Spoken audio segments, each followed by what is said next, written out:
Hey guys, how y'all doing? I'm making this video as an introductory video for people new to null-sec mining. This is mostly for our newer members joining Corp. If you're brand new to the game, don't know what you're doing in regards to mining down in null-sec, or if you're transitioning from high-sec, coming down to null-sec for the first time, I want to share some tips, tricks, some things that I've learned in my time down here. Hopefully you guys learn at least one new thing that's going to help keep you guys alive down here.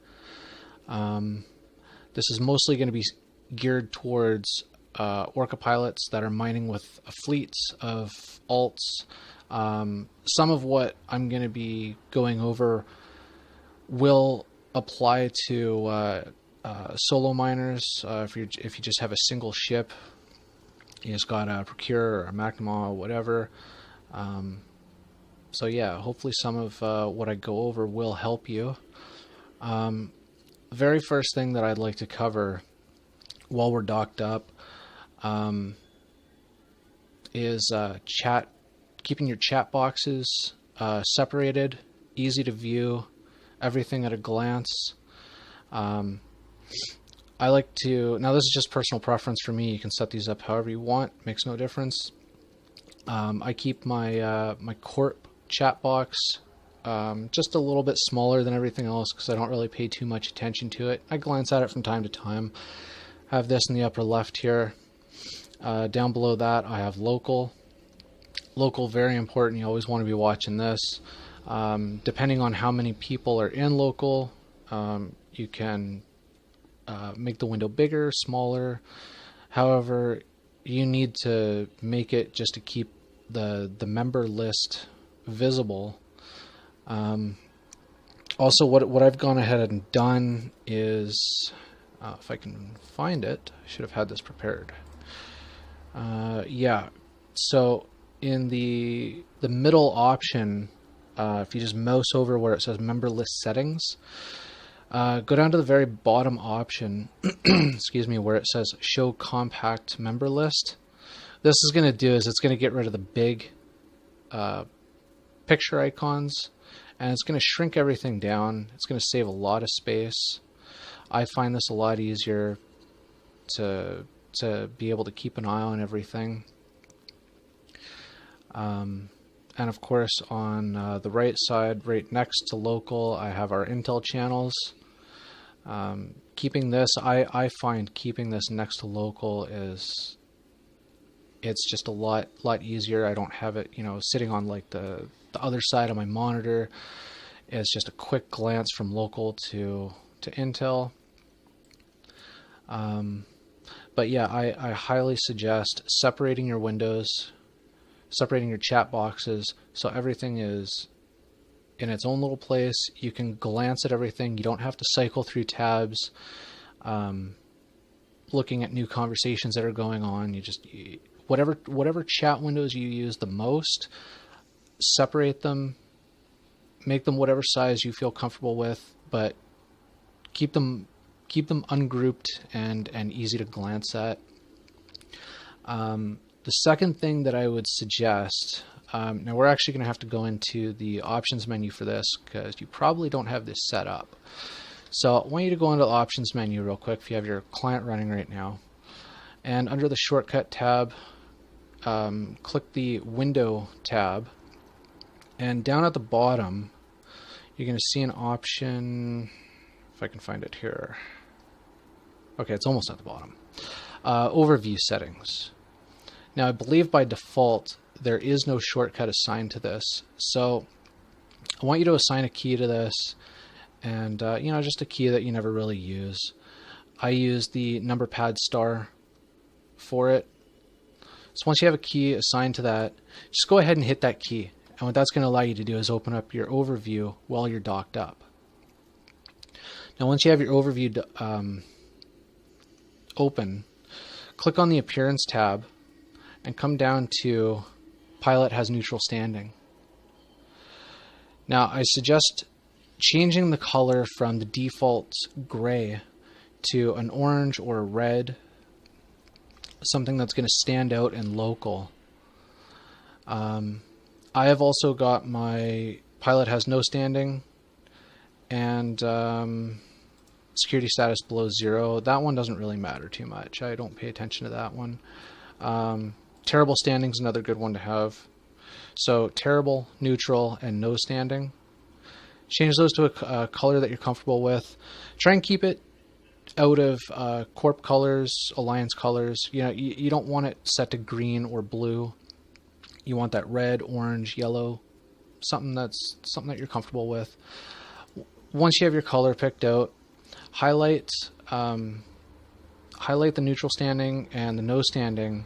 Right click on it and click toggle blink. And as you can see, mine is already set to toggle blink. Mine's flashing. Now with the color change and the blink, that is going to very, very highly stand out from everything else that's in your member list and local. If you just leave it on the standard default, you're going to have like a gray icon that's a static, non-blinking icon. You have yours set up to this. Even if you're not directly looking at the member list and local, as long as you're focused on the screen somewhere, that's gonna pop out at you when a nuke comes into system. And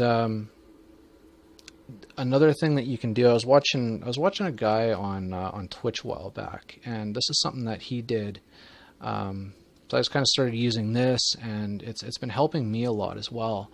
When you're out mining, go ahead and click on local and hit Control A. That's going to highlight every single member in the member list. Now, when something new comes into system, whether it be a friendly or a newt, it's not going to be highlighted, and that sudden change there, it's going to be noticeable. You're just going to see it out of the corner of your eye, but it'll pop out. You'll see it, and it's going to draw your eyes over to be like, okay, well, what's going on over here? I have to check this out. So yeah, with the chat boxes, setting up your colors and toggling the blink on, keep the member list highlighted, and the last thing I think we can cover while we're docked up here is joining the standing fleet. Is highly suggested and recommended that when you're doing anything, anytime you're undocked from the station, that you're in the standing fleet. This is very important for new members that are still learning how things are working down here. And hell, even some of our more experienced members still, they're always in fleet, because if something goes sideways and they're asking for help, it's very easy to come to your aid. Warp into system, click warp to member, and we're on you in a matter of seconds. Me personally, the way that I mine, I don't join the standing fleet. But that's on me if I screw up and get killed. Don't follow my example. I would suggest joining the standing fleet while you're undocked and while you're out there mining, because it will save your life if something very bad happens, if you get tackled, if we're able to come and help you. So yeah, I believe that's everything I can cover while we're docked up. I'm going to undock in a few minutes here, and we'll go over some more stuff. So stick around, and I will get to that in a moment. Okay, so I actually said a couple of minutes, turned into practically a whole day later that I got back to this.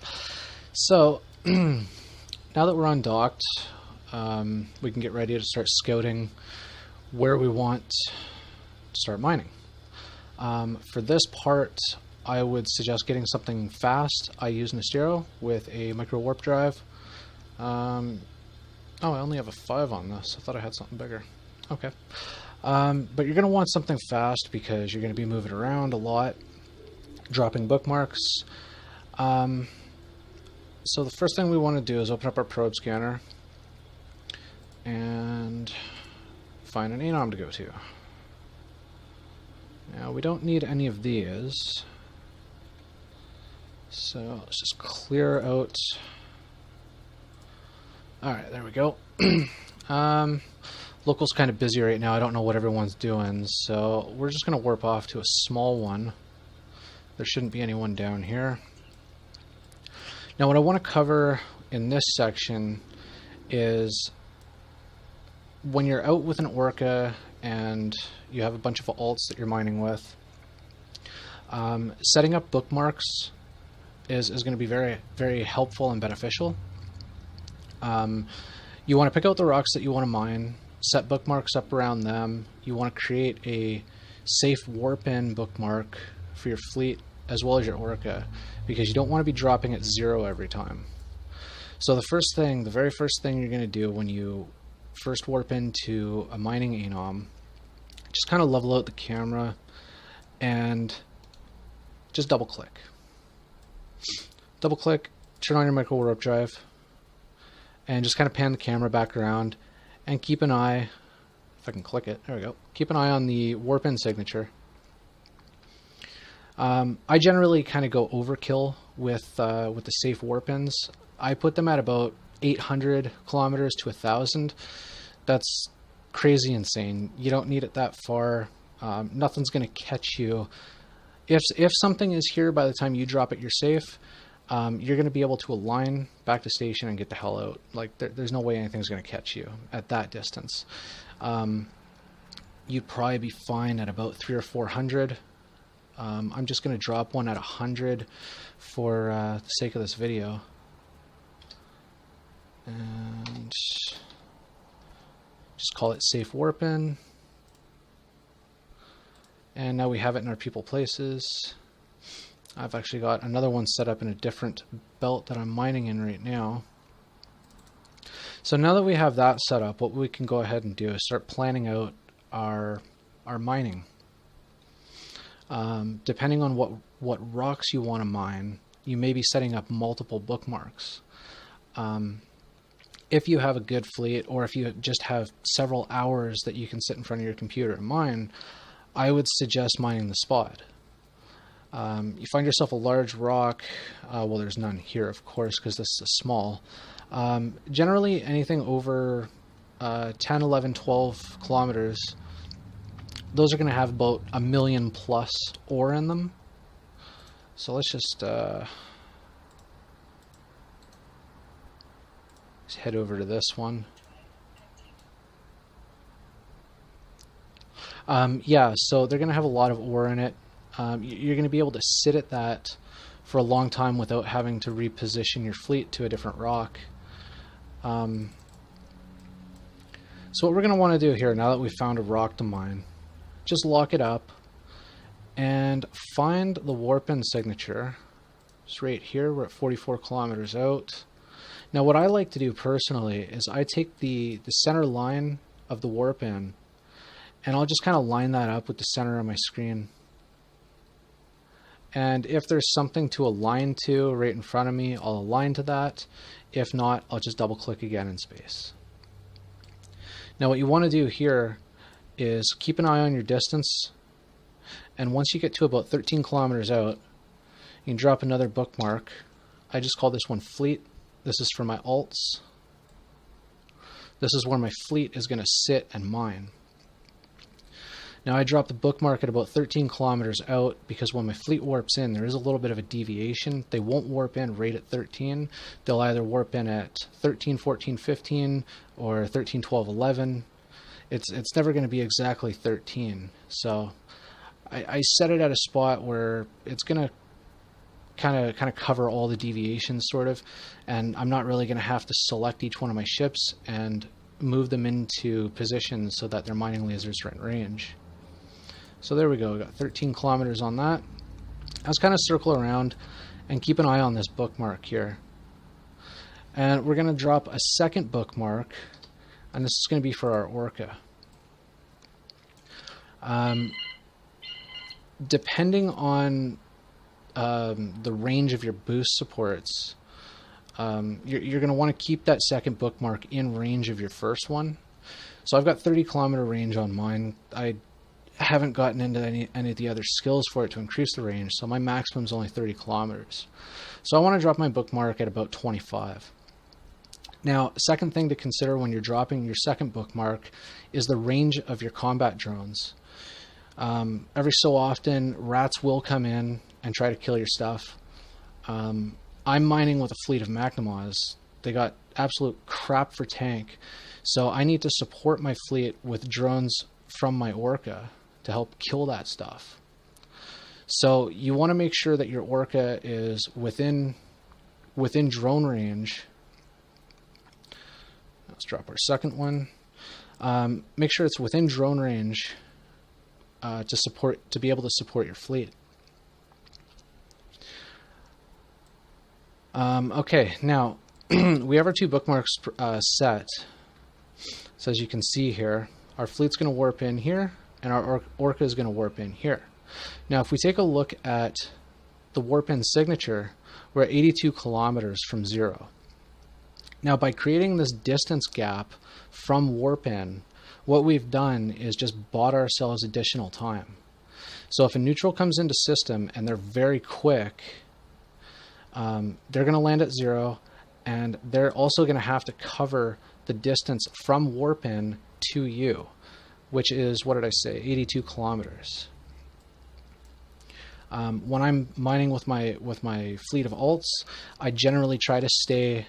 I generally try to keep my Orca anywhere from about 70 to 100 kilometers from warp in, because if I get distracted and I'm not paying attention, I lose a couple of seconds off being able to get my fleet out. This distance buys me a little bit of extra time to get everything out. I can get everything out safely. Alright, so I believe that covers everything here. What I could mention as well too, when you decide that you want to mine multiple rocks, let's say you want to go for some of the ABC ores, right? The more valuable stuff. Generally, you won't find asteroids with over 1 million for volume in these. These are going to be about... it's been a while since I actually mined one of these. Like, you're going to get about... I can't remember what the volume is, but the amount, it's about 12 or 14,000. Or something like that, I believe. But regardless, it's a very small amount. So you're going to deplete one of these rather quickly, depending on the size of your fleets. You could pop one of these in about, I'd say an hour maybe. If you're just single ship mining, it'll take you a while. So follow the same principle that I've set here with dropping these two bookmarks, and you'll be fine. Or, well, I'm not going to guarantee your safety 100%. If you lose your ship, don't come crying to me being like, oh, you said I'd be fine. I'm saying that this will help you to stay alive. It's not, like I said, it's not a guarantee. This is just added safety. Now again, if, like I said in the beginning of this, the video, this is geared more towards Orca pilots with a fleet, but you can use the same principle with a single ship. Just don't do the second step. Don't drop the second bookmark. Just get your ship out to about 13, 14 kilometers, even 15, just stay at max range and mine from there. Now, yes, I know that means it's going to make using mining drones practically impossible, but what's more important, keeping your ship alive so you don't have to spend possibly a couple $100 million on replacing the ship, or making, what, an extra $2 million an hour? I mean, if you want to take the risk, go for it. Alright, so I'm going to go and grab my Orca and bring my fleet over here, and we can go over some more things. Okay, so we have our fleet undocked, we have our Orca on field, and we're just about ready to head back to our safe warp in. One thing I did forget to mention in the previous section, after you've gone ahead and created your bookmarks, you actually only need one of those for yourself. So you're going to take your fleet bookmark and any other bookmarks that you've created for fleet that are going to be used for your mining ships. You're going to give those to one of your alts. So you've got 2, 3, 4 alts. Make one of your alts squad commander or wing commander. Either one works. That is if you're not going to be in standing fleet. And then you can just clear those from your Orca pilots bookmarks, freeze things up a little bit down there because you don't need those there. You're going to be warping those two different ships to different bookmarks. So you've got your Orca dedicated to its own Orca bookmarks. You got your fleet going to its own Orca fleet bookmarks. Sorry, the only exception being the safe warp in. Now, if you're unfamiliar with how to make a copy of a bookmark and transfer that, all you have to do this in station. You're just going to grab the bookmark and hit shift. Let go of shift, drop it in your inventory, and then you can initiate a trade between your alt and yourself and transfer that bookmark over. Good thing about that is if your Orca is docked up at a station, you're dropping off your full hold, and a neutral comes in, you're going to be able to go to your alt that you made squad commander, and you're just going to be able to go, warp fleet to 0. Because if you don't have that, if you just assign your alts as invite the fleet as member, none of them are going to have that ability. So that's something I started doing, I don't know, about a month ago. I didn't even think of that when I first got down here. So let's warp our fleet to our safe spot.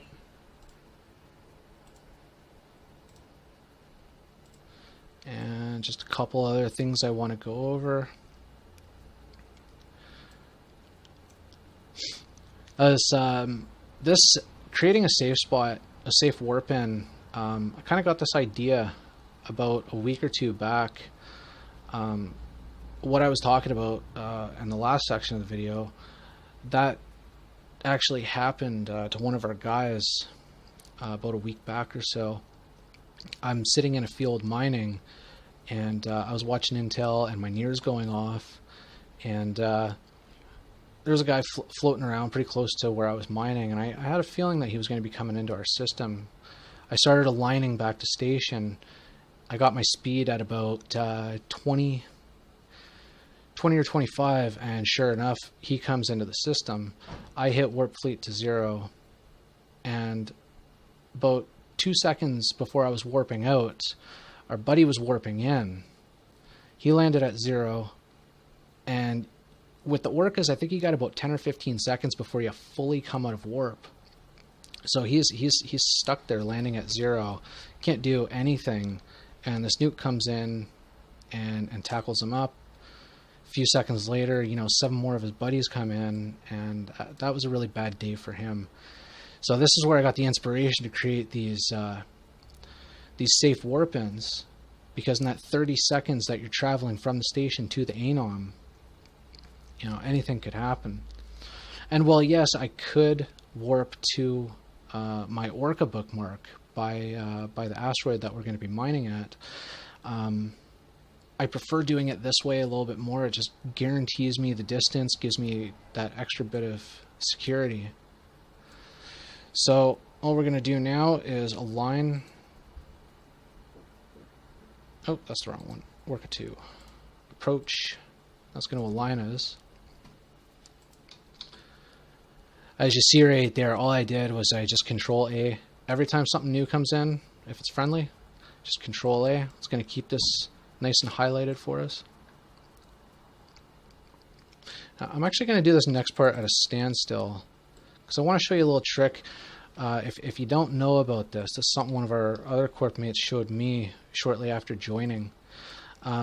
If you're using, and you should be using, a micro warp drive on your Orcas.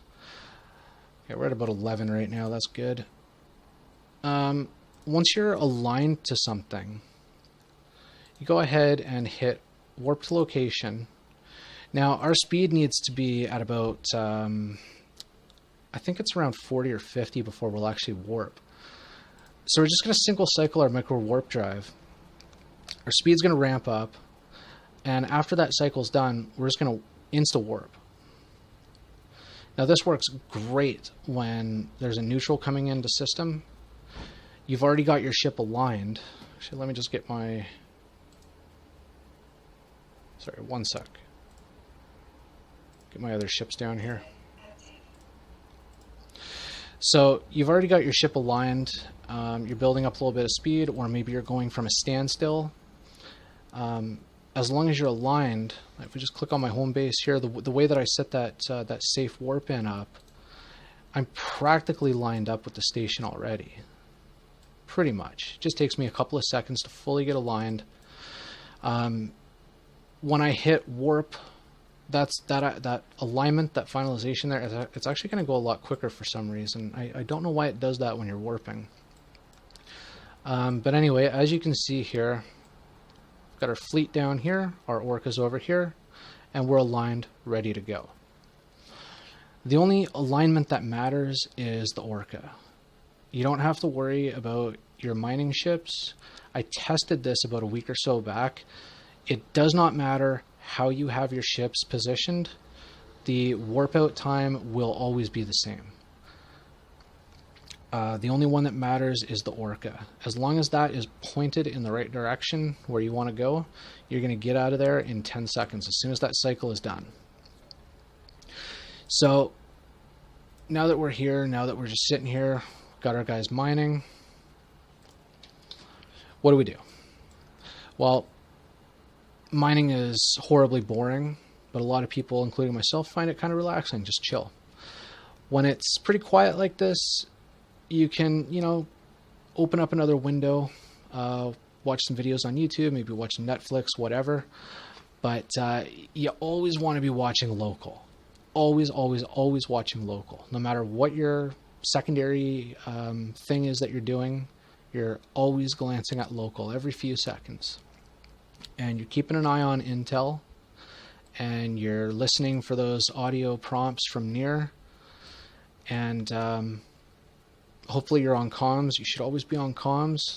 Make sure you're keeping up with where people are reporting newts and comms. And one thing that I didn't mention earlier, now that we have our bookmarks set up, we're in mining position, we don't need this information here anymore. So we're just going to get rid of the anoms. We should keep cosmic signatures checked, because what this is going to do is when a new signature shows up, it's going to show up right here the instant that it's available. Now, 9 times out of 10, it's probably just going to be a combat site, but a lot of times it will be a wormhole, but you don't know until you scan it down, right? So as long as you're just sitting here doing nothing anyway, keep the probe scanner window open. Make sure you're watching for new anomalies, or sorry, new cosmic signatures that are showing up. If there's a bunch of guys in local like we have here, type into local, hey, new sig, heads up, there's a new signature. Can anyone scan it down?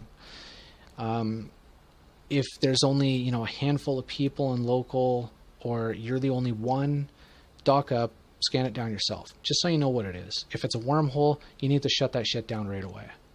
If it's a combat site or a data site, whatever, who cares? Scan it to the point where you know what it is. If it's a wormhole, finish scanning it down. I personally will not fully scan down a data site or a combat site. Once I know what it is, if it's one of those, I'll just report it in local. I'll say, hey, this SIG is a combat site, and if somebody else wants to scan it down, they can go ahead. If it's a wormhole, I will fully scan it down and figure out where it goes. If it leads anywhere good, like HSCB, probably want to keep that open. But just make sure you're reporting those. That's one thing that you can do to help your corp mates out while you're out here just waiting for your mining cycles to finish. So, got our ship aligned. We're keeping an eye on local. We're keeping an eye on intel. Occasionally talking in corp. And I believe that is pretty much everything. The biggest thing about all of this, the main key to this video, I guess, is you know, distance. You want that safety net. You want that distance in between you and your orca, in between you and your most expensive stuff on the field.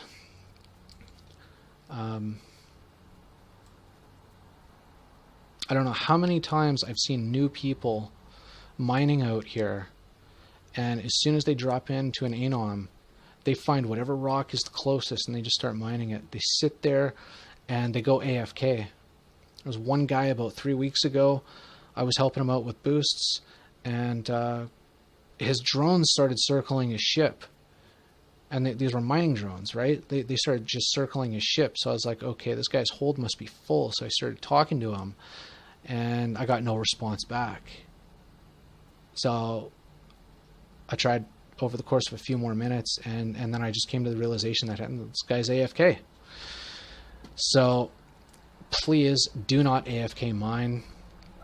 It will get you killed 99.99% of the time. You know, there's that 0.01 chance that you're going to have a really, really good day and no newts are going to show up at all. But you don't want to take the chance. You know, if you got to get up and get another drink, or you got to hit the bathroom and take a crap, warp your fleet back to the station and keep everything safe. So we're just going to line out of here. We're at a full stop, and I'm going to single cycle my MWD, and you can see this one last time. Oh, wow. I guess it would help if I hit warp. Yeah, and I'm trying to teach you guys something. Wow. All right, and we're going.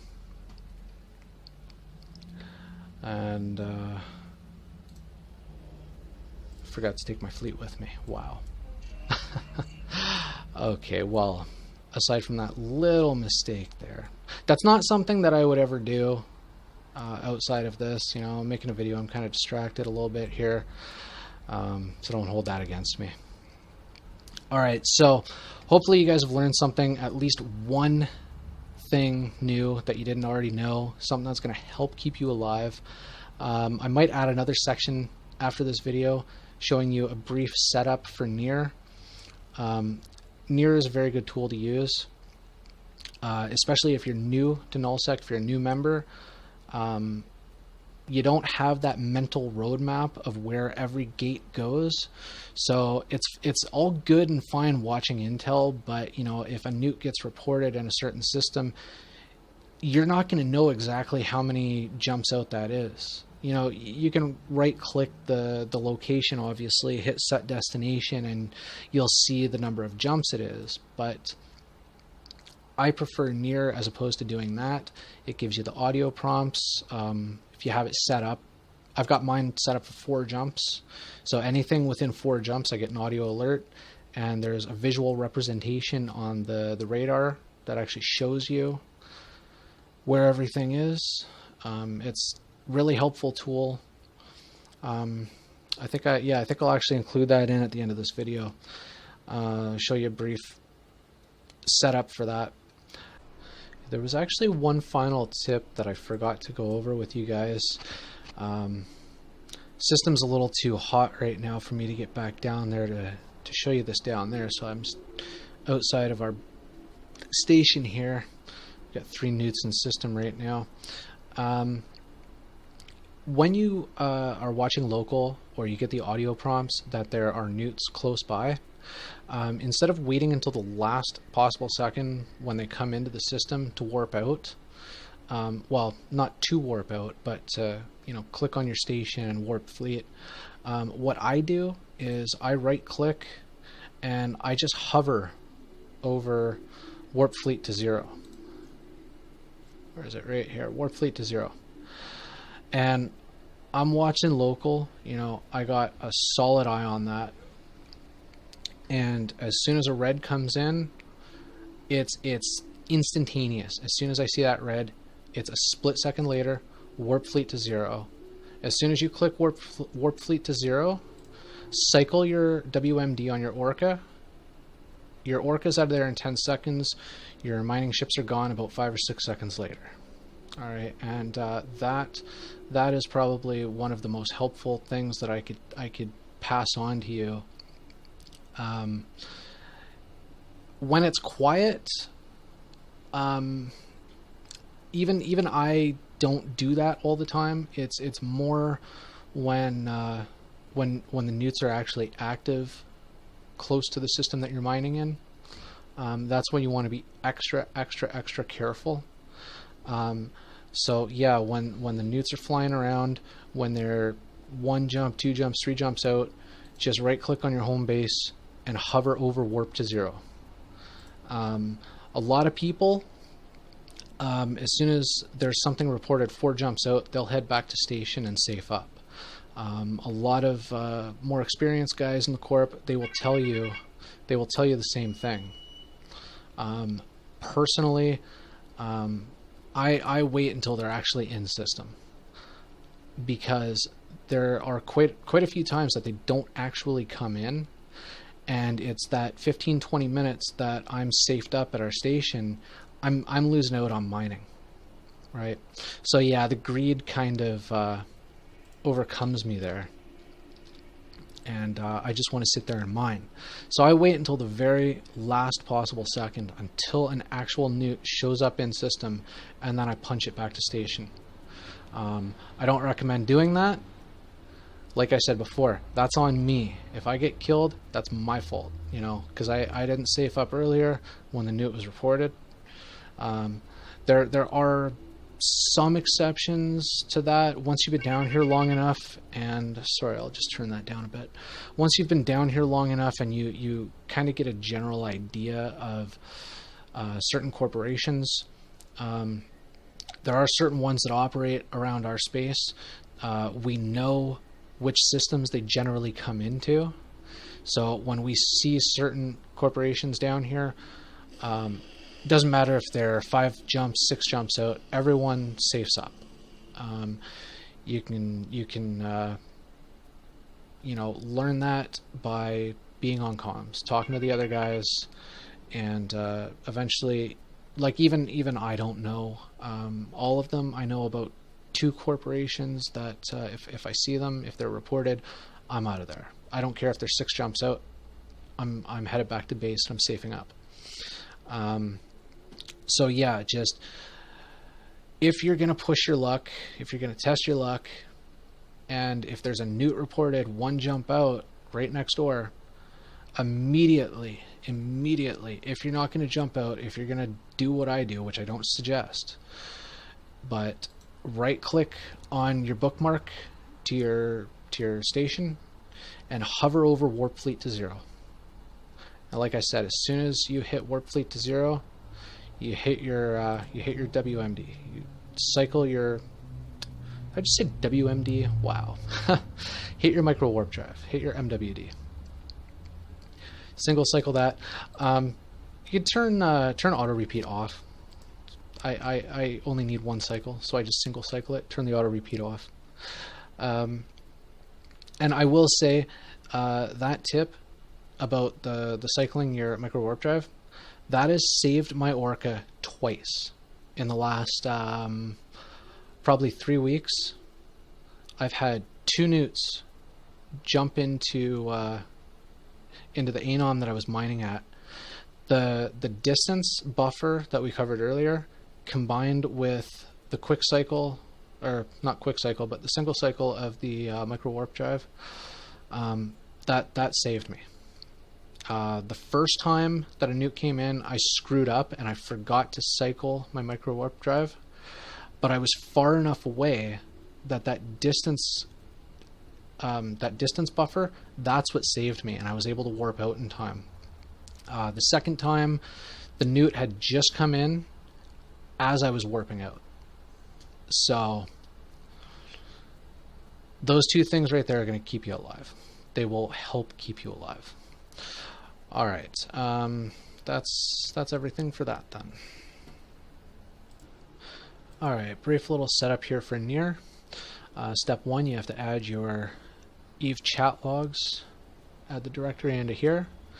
This is usually always under Documents, Eve, Logs, single-click chat logs, and hit OK. Step 2 for the listener name is going to be your name. If you're using a single account, just put your character's name in. If you're using multiple accounts, whatever account you primarily play on, put that character's name in. Hit Analyze Chat Logs. It's going to find your character's name. You can select it via this drop-down box here. Step 3 is to add your channels in, channels that are going to be monitored. I have just game log. I think that was added in by default. I don't remember. You got your local chat and then your Intel channels. The Intel channels I'm not going to name in this video just for security reasons. You can get those, just ask in Corp if you don't already have them. And once you have them, just type the name of the Intel channels in here and press on to the next page. So on the next page for step 5, under your working areas, this is where NEAR is going to be monitoring. So if you're in HSCB, you generally don't really want that turned on. Yeah, you don't need notifications when you're in HSCB for newts because newts are going to be everywhere in HSCB. You generally only need that for low-sec and null-sec. And I don't even go to into low-sec that much, but I still have that on anyway. Step 6 for home system. You don't really need to set this unless you want to have a static map, and that's going to come up on the next page, I believe. So we'll get to that in a sec. You want to have travel mode ticked. Oh no, wait, yeah, that's right here. So travel mode ticked and home system, nothing in there. So with travel mode ticked, if you leave your primary mining system or whatever you're doing, that 4 jump radius or whatever you set your proximity for, that will move with you. So let's say Gobbledygook is the system that you have 4 jumps out from your current mining system. You go 1 jump out, Gobbledygook is going to go to 3 jumps or 5 jumps, depending on whether you're going towards it or further away from it. So that proximity will travel with you regardless of what system you're traveling to or from. So you're always going to have that 4 jump proximity there. Whereas if you only set it to a home system, and you're, let's say, 5 jumps away from your home system, it's only going to be showing or playing audio alerts for those systems, and it's actually only going to show you results for up to however many systems you have from your home system outward. So with travel mode enabled, it will follow you wherever you go and give you those updates when they're provided. So show radar, enable resizing. That allows you to make the radar screen bigger or smaller. It's good to have on. You can just fit that on the screen wherever you want it. Show radar always on top. Very good to have if you're using multiple alts and you have multiple monitors. If you're just using a single monitor, you might not want that constantly on. What you can do in the settings later, after we're all done with this, is you can select an auto hide mode, whereas when something's reported, the radar will pop up. You determine how long it stays on before it auto hides again. So that's another option as opposed to having always on top. And render mode, just leave that on status. I didn't really play with that at all. Don't know what that does. Don't care. And step 10, you have your options for your audio inputs. I grabbed all my files off a soundboard and just renamed them. So I've got specific alert tones for enemy in local, 1 jump out, 2 jumps out, 3 jumps out, all the way up to 4 jumps. So that's something that you may want to set up for yourself. It's good to have the audio alerts, but you don't need them. And step 11, just get your game logs in. Where the hell is this? Goal, Eve, is that the same? Yeah, I think that is the same. I think, 1 sec here. No, that is not. I thought that one was the same. So, Eve logs, game logs, and again, to documents, Eve, and under logs, single click your game log and hit OK. Notification type, if you're using specific audio files for your alert prompts, select custom audio.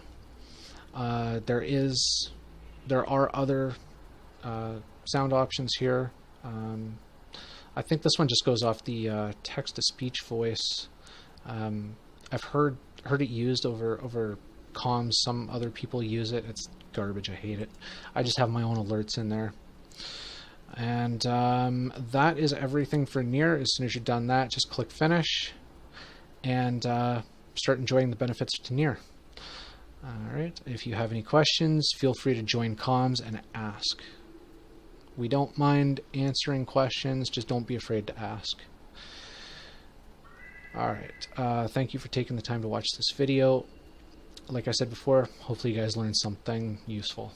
Alright, stay safe, fly safe, catch you later.